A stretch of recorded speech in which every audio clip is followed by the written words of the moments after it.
So I'm Andreas Blacwode. I've been in the SCA for almost 35 years. I'm a Pelican. I was on the ring. I'm a Herald. I'm a heavy weapons fighter.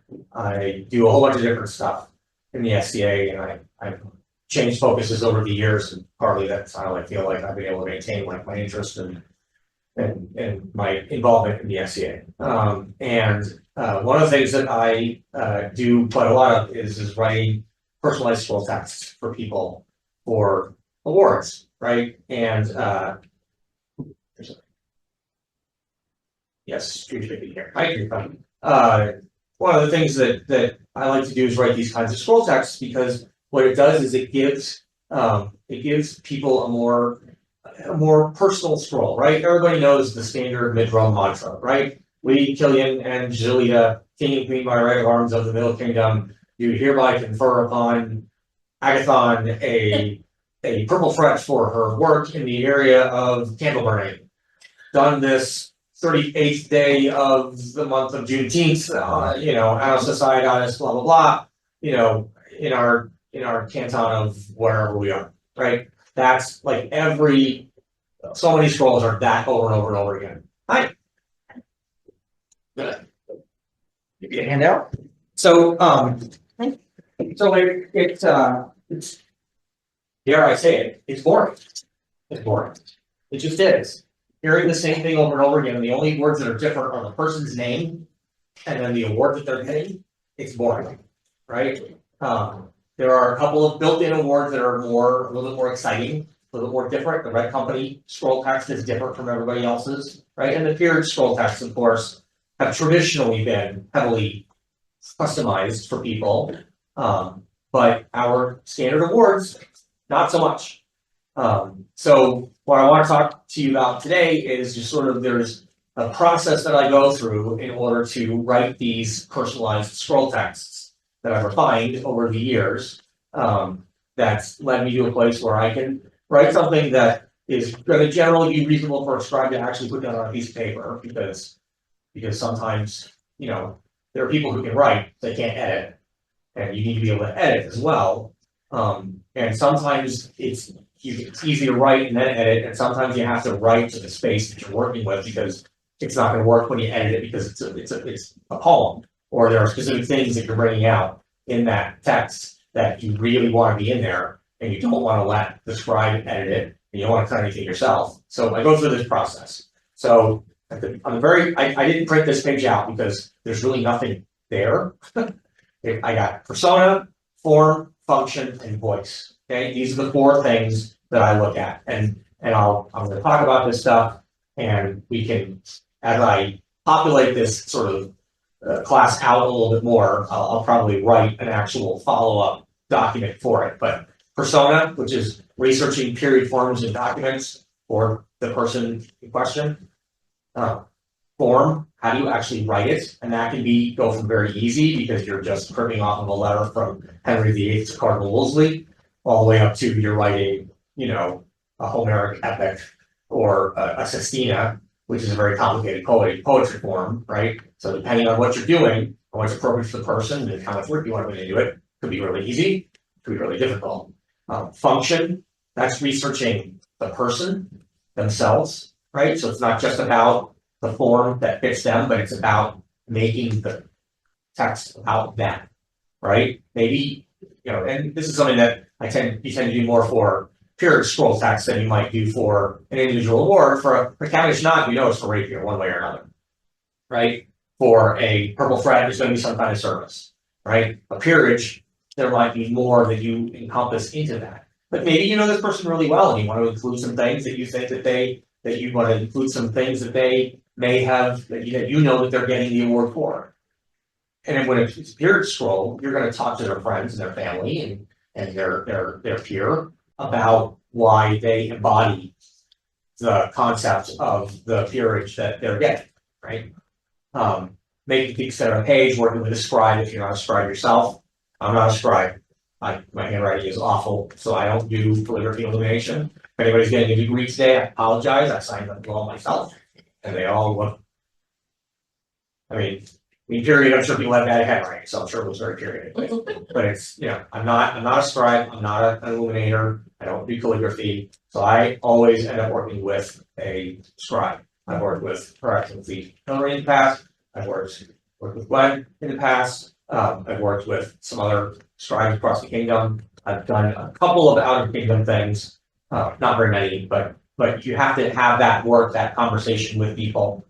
Hi, come in and sit down. I apologize, I'm out of handouts. Oh, yeah, I can get it from you That's later, fine. it's not a big deal. Thank you. And if anybody wants the handout, just email the Rump Chancellor's email. I won't have access to it after today, but Lynn will be able to forward it to me. Or you just email me at baronandreas@bigwell.org if you want to as well. But so there's the working with a scrum, right? And then there's the voice. Okay, and that's the hardest part. Voice doesn't mean you're heralding it and you're going to actually perform it, right? That's a whole separate class. For heraldry and performance, separate class. This is about the words that you choose to put down on the paper. How do you make it feel appropriate to that period? It's not just about the form, it's about the words that you choose. Okay, but at the same time, and this is a constant discussion, at the same time, we are all modern, mostly Americans, doing a thing that we drive to before we start our day and get into our garb, and then afterwards we all go out to hooligans, and so it's got to appeal to that modern mindset as well, right? So how much do I want to do in Latin? How much do I want to do in Old German? How much do I want to do in Japanese, right? Versus how much am I going to do in English, knowing that English doesn't, there are a lot of forms of Romance languages that depend on end rhymes. And French, Spanish, Italian all have a lot of end rhymes. They end with vowels, right? English, not so much, right? A lot of these limited forms where you have a specific syllable count. A lot of these languages don't use articles the same way. The grammar isn't the same. English isn't so much a language as it is 6 languages in a trench coat that abducts other languages and takes them down into an alleyway and goes through their pockets for loose grammar, right? That's a Terry Pratchett quote, right? So English is an amalgam of a lot of different other languages, but we all speak English. So you want your scroll text to be accessible to people. I wrote a scroll text for somebody who has an Ethiopian persona. Could I have written it in Gev? I mean, no, not me. I couldn't have written it in Gev, but I could have written it in English and found somebody translate for me. And I could have read it in court. I know how to pronounce things, but nobody would have known what it said. And the whole point of a scroll text, especially of a personalized scroll text, is to tell people who, what, why, and when. The where doesn't matter so much, although the where is also in there as well. But it's really the who and the why. Now, those are the important parts of a scroll text. You don't actually have to have a date. You don't actually have to have a location. It just has to be, you don't actually have to have a scroll, honestly, to get an award, because it just gets recorded, and that's how you get the award. But the text is important. So in this handout, I've included a number of a couple of period examples of poetry and written like letters or Japanese government handed out very, very sort of austere appointments to new office. So there's some of that in there as well. The stuff that was written in another language has been translated into English. I did not do translations. I don't speak other languages. That's something that I'm sort of working on, is learning how to do transliteration of stuff. But honestly, I rely on other people's things. But I'm going to actually skip to the page. We'll start with the sort of the easier things, right? I'll skip to page. I gotta get to it. It's down here somewhere. Close to the end. 15, page 15. First one's page 15. Page 15 has got some Japanese scroll texts. It's got some, and then there's on page, somewhere on page maybe, yeah. Where do I do? Did I lose stuff? Oh, Maybe. I just want to, I got it. Okay, 15, 16, and 17, right, are the shorter non-peerage ones, right? So Japanese scroll texts, right? Concerning appointment to samurai and carrier of the sacred treasure, right? So the whole point was when Seto and Inez reigned in the mid-realm, and they reigned right before the pandemic. They were last reigned before the pandemic started. Like they stepped down virtually, not in person. They wanted a very Japanese reign. So we wrote a whole primer for scribes to use for scroll texts. The aforesaid person, as has been agreed, is appointed to the royal court. Regular emergency duties are to be faithfully discharged by him. He shall likewise receive kindness, generosity, and personal care from the Tenno Heika, which was Seto. The people shall take note and shall not be remiss. Wherefore this order, 54th year of the society, 9th month, 28th day. Right? That was used for awards. Very Japanese, very unemotional, very austere. Like you can imagine it being done in a very, in a court where everybody has their place, their physical place. Like in mid-realm court, right? People stand behind the thrones. In Japanese court, there was a place where you stood. A specific place where you stood, depending on who you were, how important you were, and what your social status standing was as well. Right? If we go on to down page a little bit, the Chancellery of the Royal Court orders to Lord Bob in the barony of Bluetown that for leadership on the field, Bob shall be mustered as a sergeant of the Red Company. The people shall take note and not be remiss. They shall likewise receive all honors due this rank, as well as kindness and generosity from the Tenno Heika and the Queen. When unexpected matters arise, Bob is expected is to show their loyalty. Wherefore this order, right? Very Japanese. I did a ton of research for Seto and Inez's reign. It all reads like this, except when they're talking about their deities and how the Japanese deities became the first emperors of Japan, right? Because in Japan, the belief was that the ruling line was descended from the first three deities, right? That stuff is floored at, like all over the place. It's amazing. It really is. But their administrative stuff is very administrative, right? You go on to page 17. There's a letter here. It's first text is based off of a letter from Henry VII to Cardinal Wolsey. Period. 1518. That's well within period. So you got a late period persona person who's English or maybe even French. I mean, they all wrote the same way, right? The King of France didn't write differently than the King of England. In fact, they were probably both speaking French at the time, right? But Our Lady Cecily, we commend unto you as heartily as we can, and we are right glad to hear of your good health, which we pray may long continue. So it is that we have received many letters of recommendation, to the which we have read of your good works. Two things there are which be so wondrous that they cause us at this time to write to you. The one that we know of, your fine banner making, the other is how we should recognize you. Our Lady, we write thus unto you, by cause we do well know that this thing will be comfortable for you to understand. Therefore we do write it unto you at this time. Thou art a companion of the Order of the Willow. No more to you at this time, blah, blah, blah, blah, blah. That's very different from the Japanese stuff, right? It's very specific, right? Tudor England, right? And maybe France, potentially, right? Very specific. And it's phrased completely differently, but it does the exact same thing. Who, what, where, when, why. Right?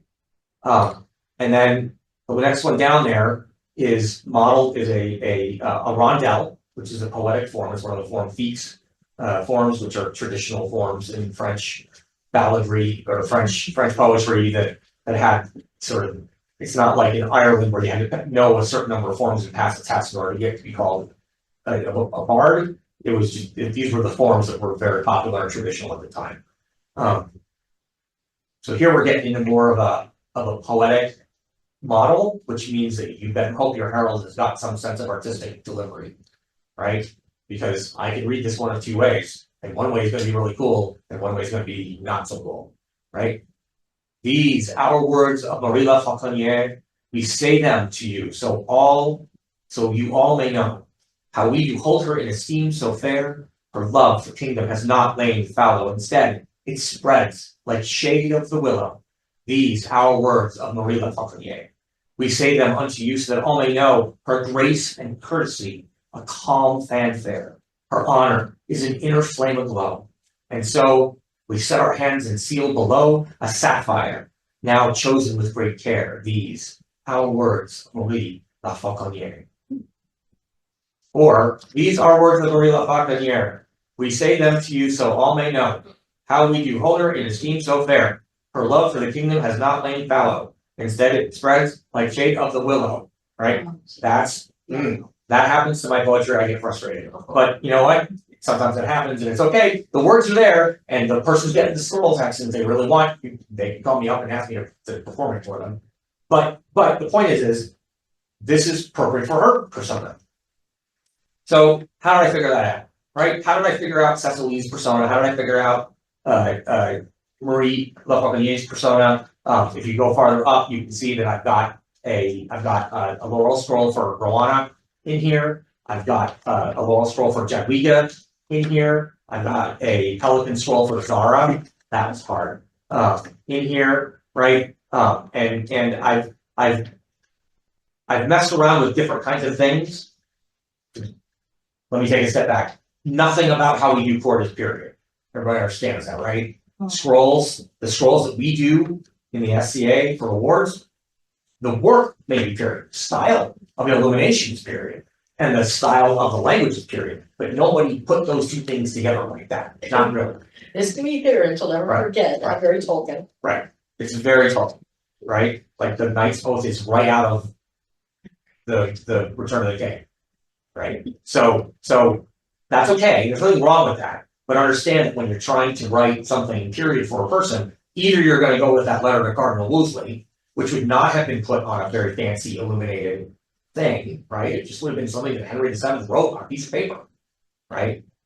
So to be appropriate, to be fully period in theory, that scroll should just be written on a piece of paper. Nobody wants to do that. That's not fun. That's not cool. That doesn't get people to go, ooh, ah, oh, okay, right? That everybody likes to do. That doesn't happen there that way. So we merge these things together. We take the fantastic illumination of the monks and the different artists and illustrators, and then we take the amazing words of people, poets, and administrators writing things, and we put them together in a way that's not very period. So for Roana's Laurel Scroll, which is on page 13, right? And I wrote her Pelican Scroll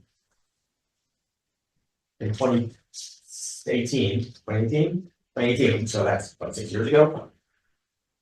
I did two very different things, right? This Laurel Scroll, half of this is adapted from Magna Carta, and half of it is adapted from Alexandrine poetry, classical hexameter, iambic hexameter, right? Used in epics written in Greek and Latin period for Rowana persona. Well, I had to figure out what her persona was. Now I happen to know Rowana, so I happen to know already, right? But when I go through, when I write this, and we'll get to the voice part later, but you have to do research not just into the form, but into the person. In this case, I started off with, I had done Chaucerian script for her Pelican. I really wanted to be bigger than that, do something harder, more complicated, that lent more weight to the importance of the event. And so Magna Carta, which is a foundational document of government in the Western civilization, and then this hexameter where I could write these poetic couplets or quartets, these poetic stanzas that just I could get at these concepts of peerage and honor and intrepidness for her that I really wanted to illustrate. You start with the research on the form. So there's on the last page of your packet, there's a bunch of web links that I have very cleverly actually printed out all the web links themselves, right? And I'm going to turn the lights on because I'm not using projector. Yes, Over here, all right.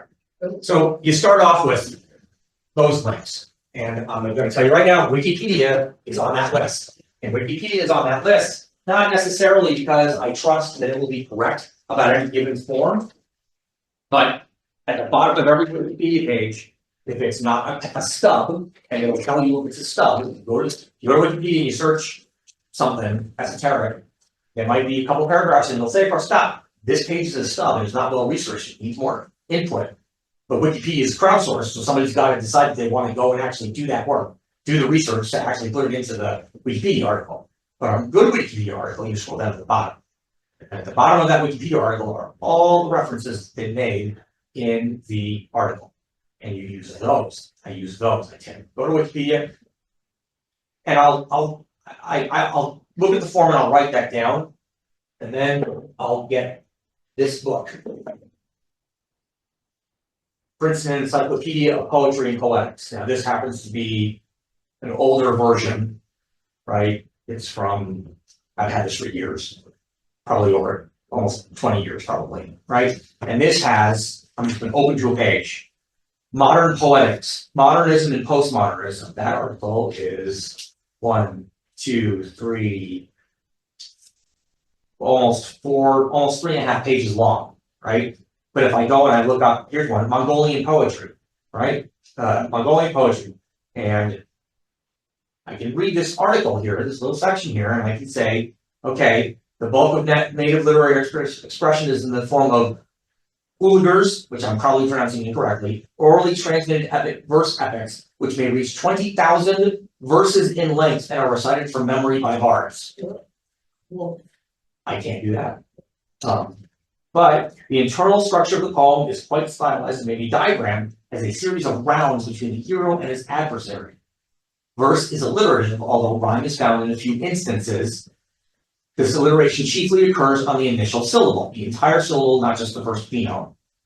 Okay? And these are all words you can look up in the book if you don't know what they mean. Sometimes I have to look them up because I'm like, what?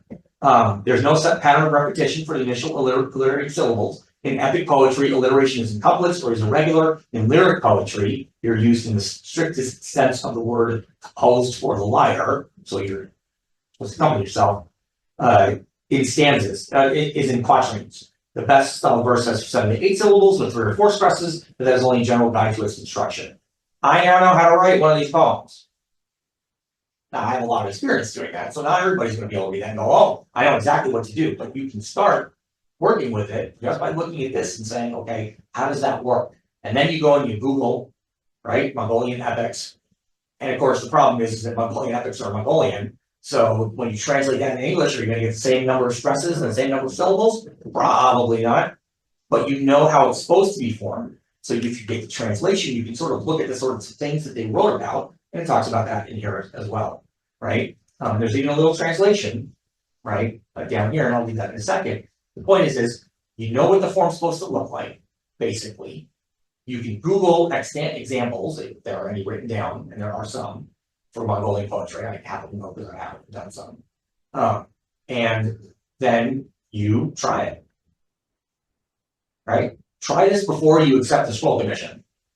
Because if you get somebody who's got a really, really I don't want to say non-traditional, because all personas are traditional now. But we know a lot more about late period English poetry than we do about early period Mongolian poetry. We just do. It's just not written down as much, just not as well known. And it's in a different language, and it's in a different alphabet if you don't speak anything other than English, right? Russian is just almost as difficult because Russian is in Cyrillic. You can sort of tell. Sometimes you look at Russian poetry, you can sort of figure out what they're talking about a little bit. But it's the English stuff is easier for people who only speak English. My experience, the vast majority of Americans only speak English, right? Especially people who look like us in the SCA, right? And so, but down here, there's an actual free translation, so it's not going to be a perfect one-for-one syllable count or anything like that. But sitting in their hillside bowers are 7 sorts of hillside flowers, 7 sorts of stories too. Soon I'll say in song to you.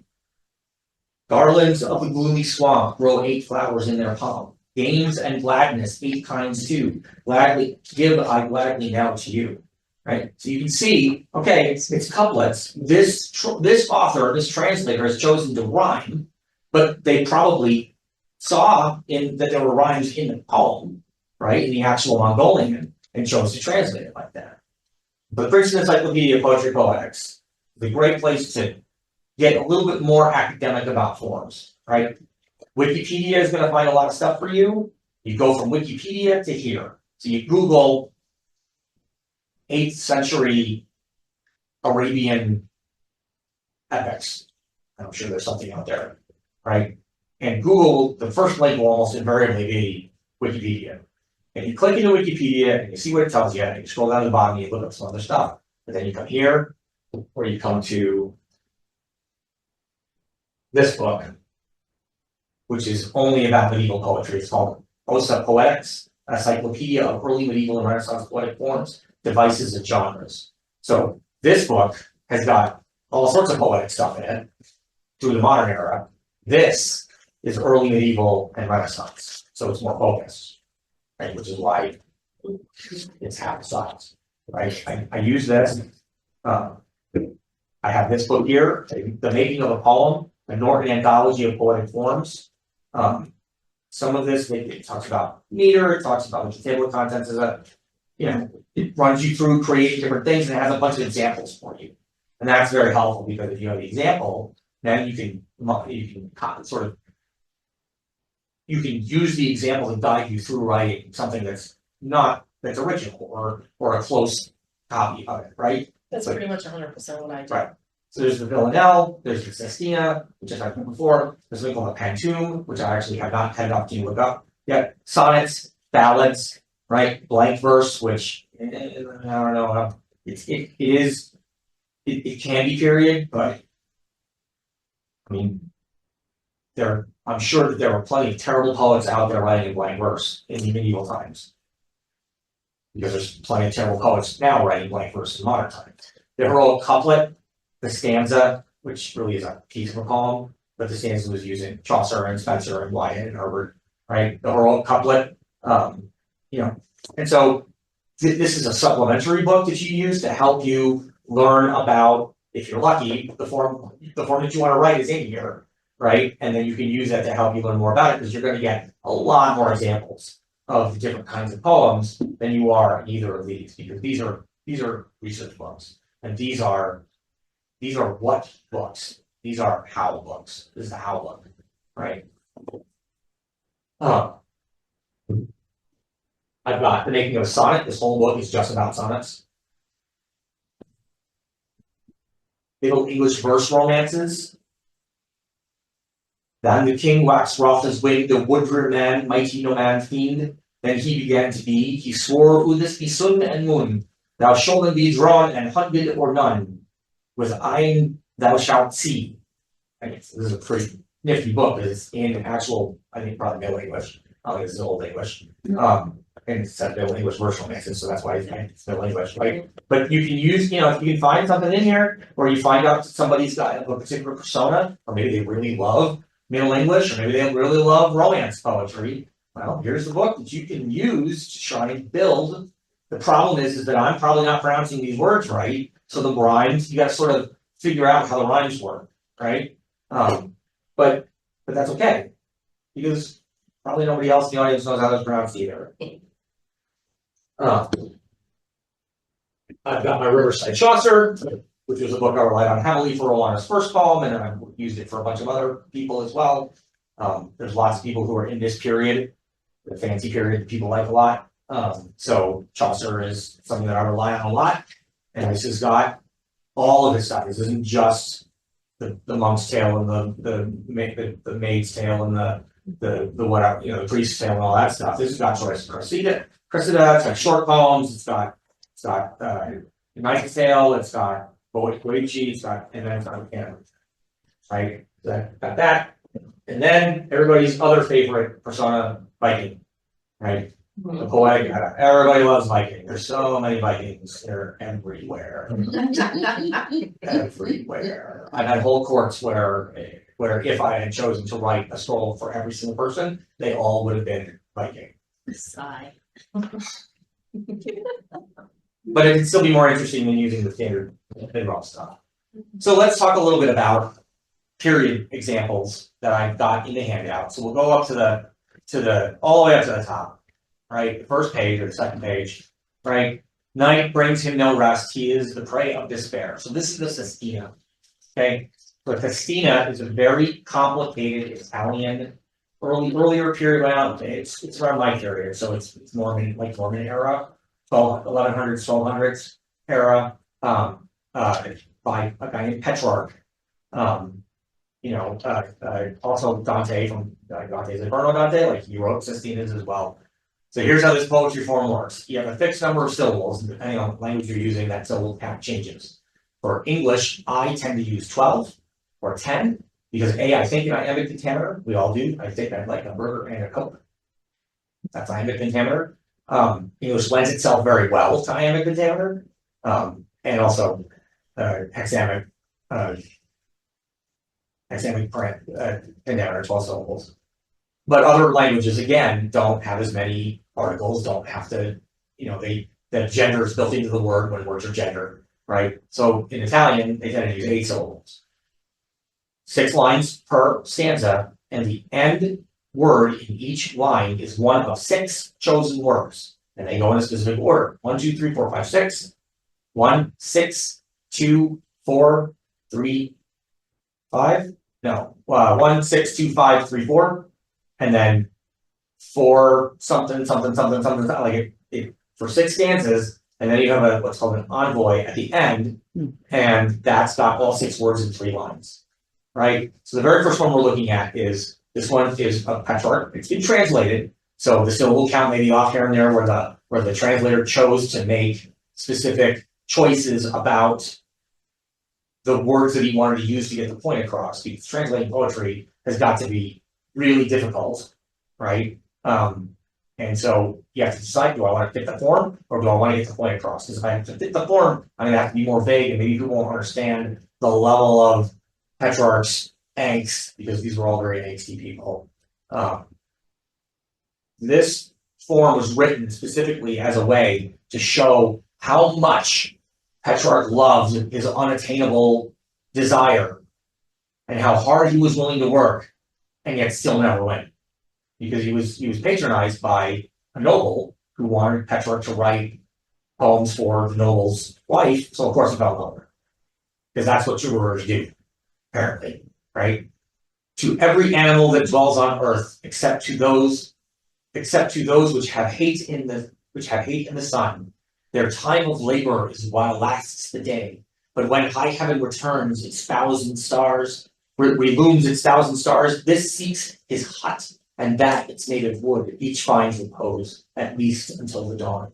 But I, when fresh and fair begins the dawn to chase the lingering shades that cloak the earth, wakening the animals in every wood, no truce to sorrow find while rolls the sun. And when again I see the glistening stars still wander, weeping, wishing for the day. Like, come on, guy, get over it, right? But that's the point is it's very complicated poetry form, so it's hard. I encourage everybody to try it. You should definitely try it. I encourage everybody to try it. Because if you can make it work, wow, that's a feeling, right? Especially when you can make it work and it makes sense now, right? This is a translation, right? So again, I'm not sure if we're getting the full effect of the actual poem, but when you can write it in English and you can finish, people don't applaud, they just go, ooh. Right? That feels really cool. Really complicated, but you can use this. You've got a lot of words here. 12 syllables per line, 6 stanzas, plus a 3-line stanza at the end. You can write a really, really epic scroll text here. Right? It works for people who are of the period. I don't think I've actually ever done a 16 at 4 and 4. Actually, now I think maybe once. They're really hard. And sometimes I don't have enough time, right? They take a lot of work because I pick my 6 words and then I write the envoy first, the end, because I really want to nail the ending, right? Because that's where the scroll is, that's where it ends. Really want to nail the ending, and then I'll go back and I'll say, okay, that needs the words up to this word. And then I'll write, and hopefully I don't write myself into a corner where I'm like, I can't. Because then I have to go back and rewrite the envoy, and then I gotta go back and rewrite everything else. So now the words are out of order. Sometimes I can steal lines and move them to different places and reword them slightly so they still make sense. Right? And then I mostly put Sestinas in here. The one on page 4 is is from by Edmund Spencer, so that's as an English sestina. And it's actually part of a longer work that he wrote. It's called the Shepherd's Calendar. Ye wasteful woods bear witness of my woe, wherein my plaints did oftentimes resound. Ye careless birds are privy to my cries, which I mean privy to my cries, which in your songs were wont to make a part. Thou pleasant spring hast lulled me off asleep, whose streams my tickling tears did oft augment. Right? You can do it in English, it works in English. You can make this form work in English because you don't have to get those rhymes. Because the point of the poem, the point of the form isn't to rhyme. The point of the form is to work these words in this very sort of complicated manner and have it all make sense. It tells a story. Sestinas they're not like haikus, where it's just you're trying to get an impression of a feeling, right? They're telling a story. You're telling a story. And when you're writing a scroll text, you're telling a story. It might be a very brief summarization of a story, but you're telling a story about somebody. So that's researching forms, right? And I mean, there's way more that can go into that, right? But I'm not going to teach how to research. Everybody knows how to Google, everybody knows how to Wikipedia. And if you really want to work on building up your research skills, you talk to somebody else, you don't talk to me. Because I am not much of a why guy. I don't really care why period poets wrote what they wrote. I care, can I use the form to make something that's cool for somebody who's about to get an award? Because that's what I want to do. That's my why. My why matters to me more than their why. And nobody asks sewing laurels why somebody made a bodice or a dress. They did it because they wanted to get paid. Why did Shakespeare write all those plays? Because he wanted to get paid. Right? Why did Dante and these other Sestina writers write these poems? Because they were getting paid. And if they didn't produce, they wouldn't get paid anymore. Right? And yes, of course, there's all this pathos and feeling and sadness and everything in these poems. Don't get me wrong. They feel it, right? They're feeling it for real. You want to try and evoke that feeling in your audience, not necessarily the angst, right? But the joy, right? You want to give the audience, you want to try and approach the same joy for them that the person who's getting the award feels. Because 99% of the time the person who's getting the award doesn't remember what the scroll text said from when they were up there. Right? They don't remember. They're too busy being thanked by the royalty or talking to the royalty or crying or whatever, right? And they're going to read it again later. But if the audience is sitting through this process, you want to bring them the same level of joy that the person who's getting the award is. So on pages 5, 6, and 7, I think. Yeah, 5, 6, and 7. This isn't actually a scroll text, but this is an example of a Viking thing. I couldn't find. My stuff was scattered all over the place, so I couldn't find a Viking thing. This, I'm going to be very clear. This is not necessarily terribly period in format. Okay, nobody really wrote stuff like this, but this was when Ronvaler had his third reign. I finally convinced him to allow me to write something about him. Because for the first 2 reigns, it was always, you got to write about Arabella. I just won the tournament. She's the one who's doing all the work, blah, blah, blah. And I said, how many more of these do you think you're going to have? You're 50 years old. How many more crowns do you think you're going to win? Probably not. And I said, can we do something about you? And so this is what I wrote with a friend of mine from the East. And so parts of it are very period. And there's kennings in here. Kennings are one of the links in the references page points to kennings. Kennings are a Viking or a Norse poetry artifact or activity where they're basically metaphors for things, right? Battle-worn warriors, right? Gold ring breakers, right? So what do Vikings do? What's a Viking's main job when they're not at home farming?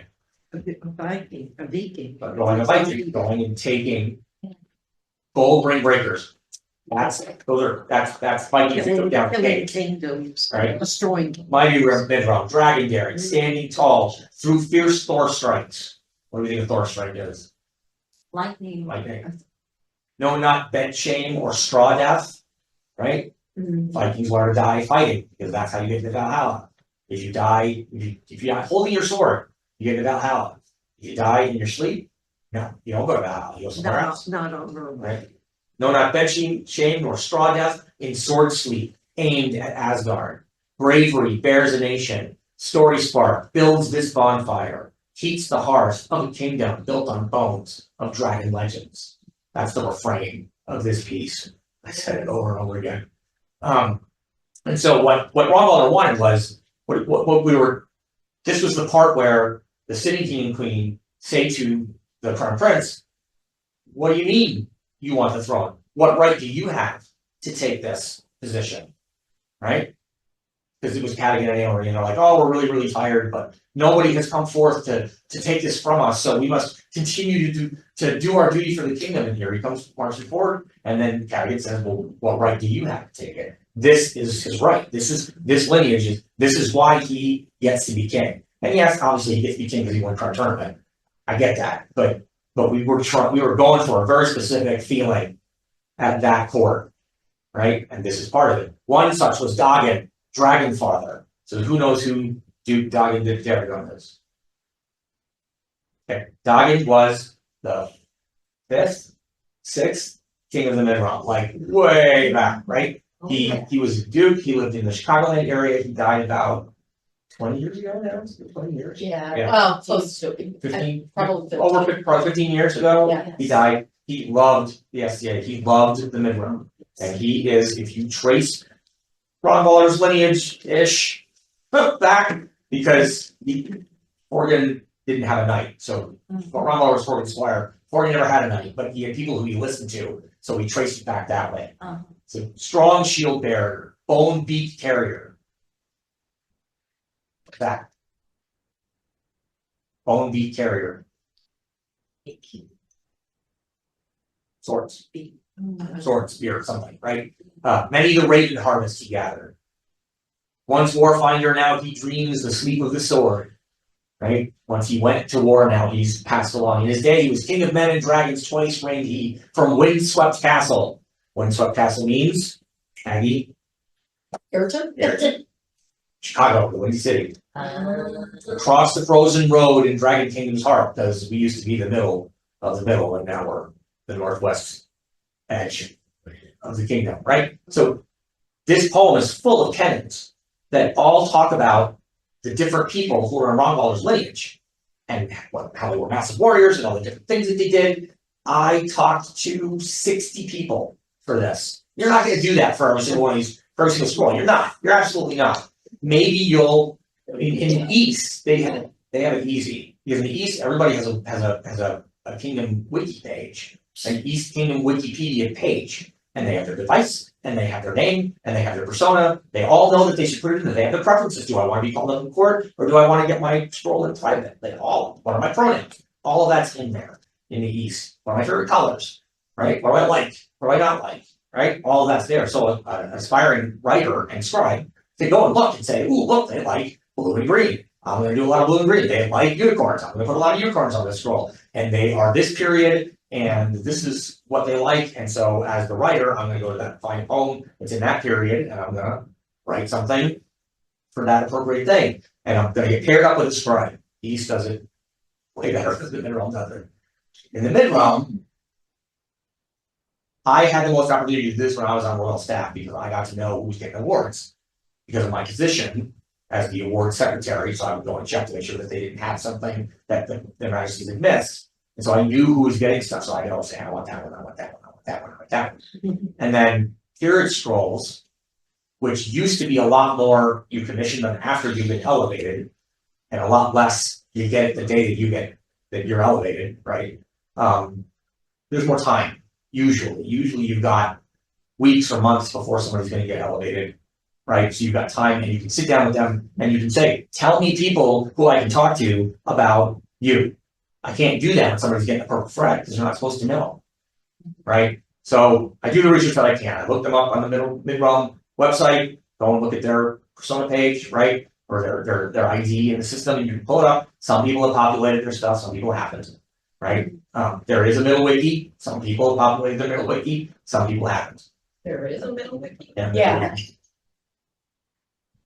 So that right there. How do you find that stuff? Middlewickie's linked from Middlewiki. It is, yeah, you can, or just even Google search. If you Middlewiki. Google Middlewiki, it should bring it up. It'll pop I don't up. have the link immediately to hand, someone can look it up if they wanted to. Good try, I'm not being rude. Yeah, yeah, just please. Google search Middlewiki. That's fine. So, you gotta find the information that you can find, and worst comes to worst, and all you know is their name, their pronouns, and their persona. Okay, well, you know what the award is generally for, but It just, may I? Yeah. Oh, cause I do this for both school text and for scrolls. I'll like stalk them on social media as much as possible. Because that gives you a lot more information than you normally find. If you don't know, look at their Facebook page. Facebook page, Instagram, It tells you Twitter, who yeah. knows them, so Yeah. you can go to those people. Well, technically, we're not supposed to do that either. yeah, Sometimes you can get That's away with it. fair. That's Sometimes, often I contact barons and baronesses, Yeah. because it's okay for them to know, yeah. right? But you'd be surprised, like I did a scroll with the parrots because they had this, their entire thing was all their parrots, they had like 2 parrots. So I put parrots in the margins of their scroll after finding that, and they loved it. So, yeah, so you'd be surprised what you could get on social media. So with the Viking stuff, it's easy to get the right feel, right? So we were talking about like, there's persona, so researching the proper form for them, form, learning how to actually write the thing. And Viking verse is hard because it's all about stresses and not long and short stresses. It's not about syllables and it's not about rhymes. There's a lot of assonance, so there's a lot of and alliteration. There's a lot of and it's usually the beginning of the word, not the end of the word. So it's a lot of gold ring breakers and words that Dragon's Dawn, that kind of thing, right? It takes work. The Viking stuff can be a little bit easier because that's easy to mimic with English, right? It's not perfect, but you can do it. Function is researching the people, and then when you get your assignment, if you're not going to be the scribe yourself, probably a scribe is coming to ask you. In the mid-row, it's going to be a scribe who's going to come and ask you, right? Because they're the ones who get the assignment for the scroll. And then they say, oh, I need somebody to help me out with words. There is a group, which I foolishly did not link, but I'll put it up on the video. When the video goes online, I'll make sure that it's there. There is a mid-run scroll text collaborators Facebook group. It's not used a whole lot, but it is used. And so, people would collaborate. Try to get an assignment. Hey, I want to work with you on who wants to help me with a 14th century Burgundian Italian scroll text, right? It's better when you work together like that because first of all, you can work with the scribe to figure out how big is the piece of paper, how small can you write, how many words do you feel comfortable putting on a page, right? And always be very careful to specify, do you mean handwritten words or do you mean handwritten pages or typed pages? Because I had a problem with somebody where I don't write by hand. Again, I don't do calligraphy and my handwriting is terrible. I type everything. And she told me that I could give her 2/3 of a page, but she meant handwritten, not typed. So suddenly we had to go get a bigger piece of parchment because it was a Pelican scroll, so I wasn't going to relent on it. No, it was not only was a Pelican scroll, it was a Pelican scroll. Somebody who specifically asked for me to write their Pelican scroll in their icon, right? So forget it. I'm not editing it. Go find it. I'll buy you a bigger piece of paper, right? A bigger piece of vellum. I'll pay for it, and I'll even compensate you for the time that you spent scoping this out on the other piece of parchment. But we're doing this way. We're not editing it. But when you can work with somebody at the time, generally it's easier. How many words do you think will fit here? How do you think this is going to go? I had one that I wrote, one mod scroll that was on a weather vane, a metalworked weather vane. So the words that I wrote were translated into runes, so spiking runes because you can compress that language. But she took up both sides of the entire weather vane, and I think that scroll was only about 80 words long. It was Wasn't gorgeous, long at all. that was It was very pretty. And then voice, using period-rooted language while pleasing the audience. That's why the Ronvaler piece is not straight up Viking saga verses, right? That's why it's not kenning after kenning after kenning. I tried that. I rewrote this piece 4 times, and then Alita helped me rewrite it a 5th time, right? So there's the very, very Norse epic feeling verses, right? Deeds day dawn, sky jewels seen, ring-rich forget, life-web cutter, took from Drake King, signs of honor, binding sunbelt, prodding steed spurs, gilt chain, weighty. Everybody understands immediately what those things mean, right? Right? People's praises. When's life's river offers blood belts, inspired belts. Battleborn, sword sung Romwalder. So we go from the verse, offers blood belts, goes from the first two, now it's more prose. Battleborn, sword sung Romwalder, favorite of the Linden goddess, mighty oak of Arabella, sea steed armored, ice blood wielder, thrice thrown, legionnaire extraordinary, ice cold cannon fired at foemen, rings given gladly with silver birch gleam, sweet Arabella, reluctant ruler no longer, pelican in her piety. I did so much research. I did so much talking to people.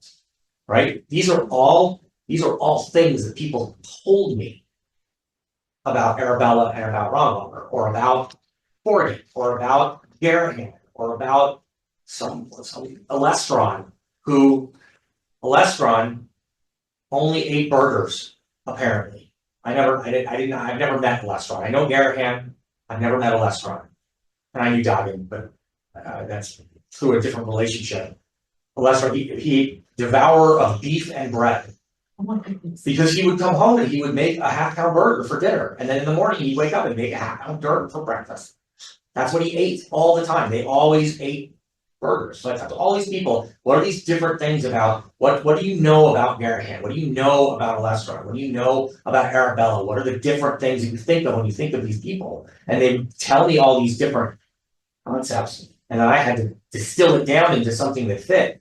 And this wasn't scribed, so I just read it, right? But you know, if you go on to page 8, the Laurel for Jadwiga, that's a scroll. It's not short, right? And it's done in this wacky form called political verse from Byzantium and Greece, and it's 15 syllables of iambic. It's iambic. I don't even know what you call it. It's not pentameter. It's not hexameter. It's 15 syllable ameter. Right? Whatever that number is in Latin, I don't even know. But 15 syllables. The constant of my life has been, all of my iambic stuff has been in even numbers of syllables. 15 syllables was so hard. It was so hard, but that was her persona. So I wanted to write that for her. And I did not know Jadwiga. I knew of Jadwiga. She's the Laurel who made the history of the SCA in the manner of the Bio Tapestry. If you ever get a chance to see it, it's freaking amazing. It's like 50, 60 feet long, and she did it by hand, right? She embroidered it by hand, and she did a bunch of research too, right? There were people who said that she should have gotten a little overworked. She was telling a story with this tapestry, right? A tale I tell thee of a deed, a tale of tapestry made, of research and of artistry and love for society. Jadwiga found a tale in need of telling. The tapestry is not just thread, nor a needle tightly gripped, instead a finely woven tale of history and people. That's the most awkward, to my ear, that's very awkward sounding. But in Greek, it probably flows really well, right? In ancient Greek or medieval Greek. And it's beautiful, don't get me wrong, the form is beautiful. And I got to read a bunch of other, of instances of this, and I found breathtaking, but it can be very hard to write. So it's something else to think about when you're deciding what you're going to do, right? Is, can I actually produce a poem or a document in time for the scribe to finish this before court, right? Because you don't want to show up the day of and say, hey, here's the text, could you go for it, right? Because that's fraught with all sorts of possible problems. But this was all of this before the needle pierced the cloth, before the thread was knotted. Great knowledge did Jadwiga gain across all of the known world. No books were written of the time the tapestry encompassed. So facts and fables did she learn through diligence and effort. These are all things that people are telling me about what she did in order to make this thing. I'm encompassing that into the scroll text.